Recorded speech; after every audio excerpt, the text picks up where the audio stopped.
رسول اللہ صلی اللہ علیہ وسلم کے فرامین کی روشنی میں اس صورت کی 5 باتیں ہمیں یاد رکھنی چاہیے۔ جب رسول اللہ صلی اللہ علیہ وسلم نے فرما دیا کہ سورۃ الفاتحہ کے بغیر نماز نہیں ہوتی، تو بندہ مومن کو یہ یقین کر لینا چاہیے، آپ کو 10 دلائل کوئی پیش کر دے، آپ کو 10 کو دلائل پیش کر دے، جب تک سورۃ الفاتحہ آپ نہیں پڑھ لیتے کبھی بھی اس بات پہ اطمینان نہ کیجیے گا کہ میری نماز مکمل ہوئی ہے یا نہیں۔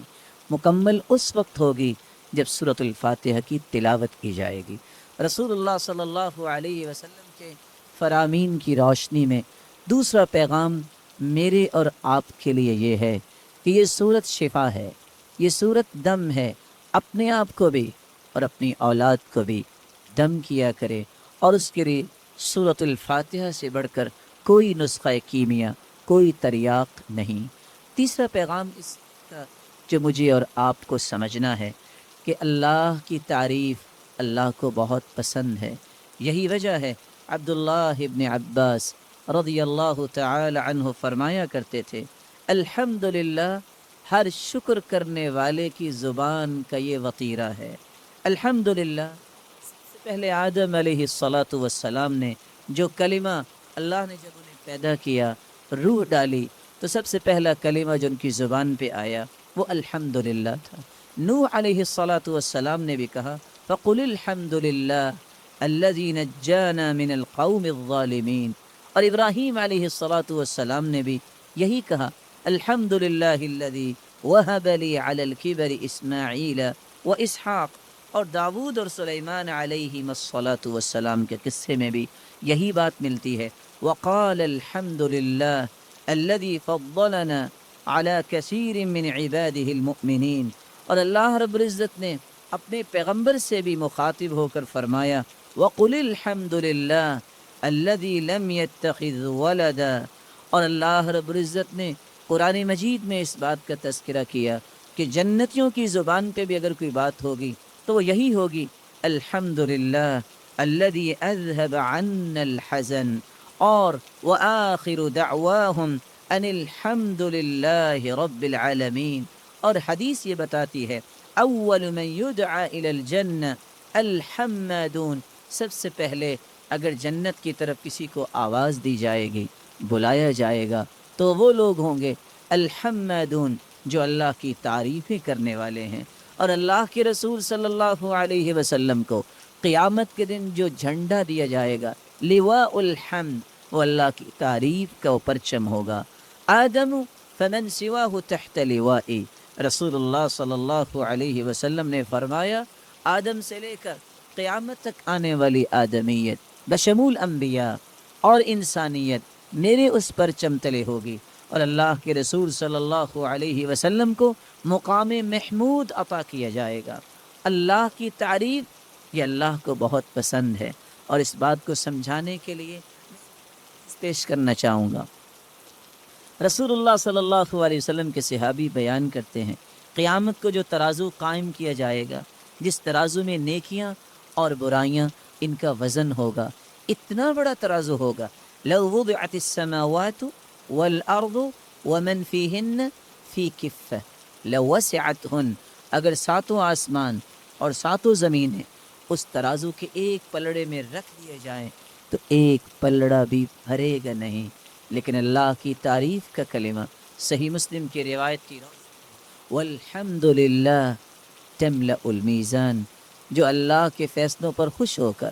اللہ کی تعریف کرتے ہوئے یہ کلمہ اپنی زبان پہ لے آتا ہے الحمد للہ، تو اس مبارک کلمے کی وجہ سے قیامت کے دن میزان کے دونوں پلڑے نیکیوں سے بھر جائیں گے، جبکہ ایک پلڑا 14 کے 14 طبق رکھ دینے سے بھی بھرے گا نہیں۔ اللہ رب العزت ہمیں اللہ کی کثرت سے تعریف کرنے اور اس کے ذکر کرنے کی توفیق عطا فرمائے۔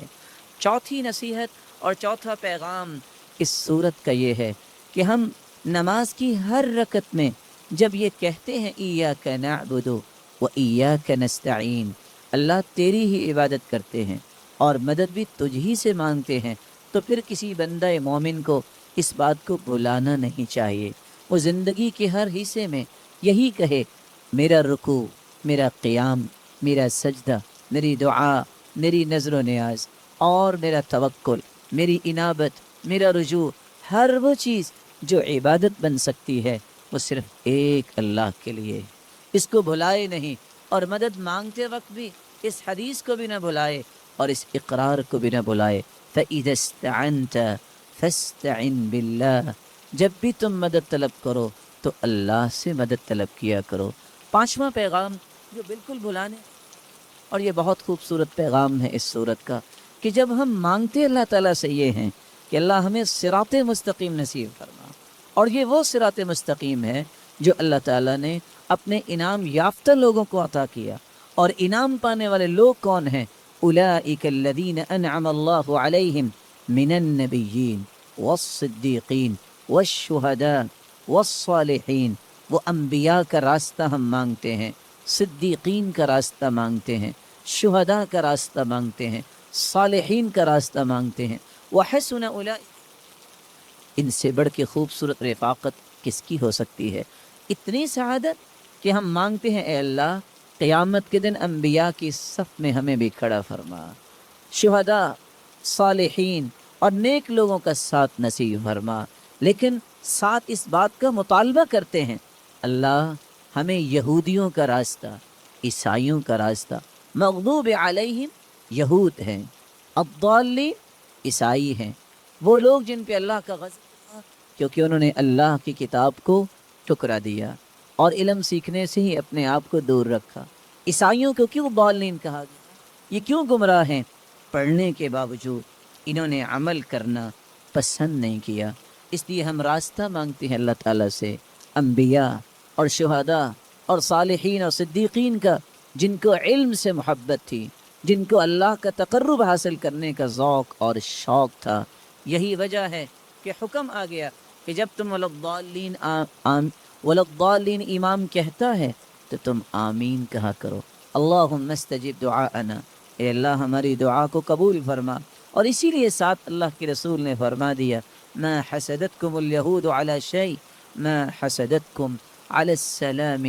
والتأمین۔ یہودیوں کو سب سے زیادہ اگر حسد ہوتا ہے تو کس بات پہ ہوتا ہے؟ جب تم آمین کہتے ہو، جب تم آپس میں ایک دوسرے کو سلام کہتے ہو، السلام علیکم ورحمۃ اللہ وبرکاتہ۔ اس کا مطلب یہ ہوتا ہے، اے اللہ اس میرے بھائی کو سلامت رکھ، اس پہ اپنی رحمتوں کا نزول فرما، اس کو برکتوں سے نواز۔ یہودی اس بات کو پسند نہیں کرتا کہ کسی مسلمان کو خیر مل جائے، اس پہ رحمت کا نزول ہو، اس پہ برکتوں کا نزول ہو۔ اس لیے سب تکلیف، سب سے زیادہ دکھ، سب سے زیادہ حسد یہودی کو اس وقت ہوتا ہے جب تم آپس میں سلام کہتے ہو، اور جب تم امام کے پیچھے کھڑے ہو کر یا اکیلے نماز پڑھتے ہو تو الضالین کے بعد آمین کہتے ہو۔ اللہ رب العزت کے اس پیارے پیغام کی روشنی میں ہمیں آمین کا التزام اسی طرح ہی کرنا چاہیے جس طرح صحابہ کرام کا تھا۔ حتیٰ کہ روایت کے الفاظ ہیں، حتیٰ ان لمسجد رسول اللہ صلی اللہ علیہ وسلم للجہ، صحابہ کرام بلند آواز سے آمین کہتے، یہاں تک کہ اللہ کے رسول صلی اللہ علیہ وسلم کی مسجد میں گونج اٹھتی۔